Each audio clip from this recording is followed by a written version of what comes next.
Tarehe 21 kuna mtu alipigia bibi yangu simu saa 3:50 akamwambia afikishe ujumbe kwangu eti ya kuwa atakuwa anaenda corridors za court kutafuta justice akiwa window na mimi nikiwa maiti.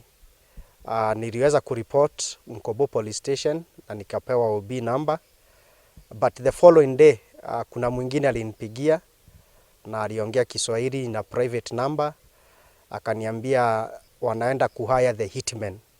Kwa hivyo nisidhani nitajificha sana, so ilibidi pia nirudi tena police station nikaelezea, na uchunguzi unafanywa na kuna leads, kuna links police wako nazo, and I'm appealing now to the Interior Cabinet, Professor Kithure Kindiki achukulie hili jambo kwa uzito sana. I really need state protection, kwa sababu sioni maisha yangu yakiwa mazuri na pamoja ya familia yangu.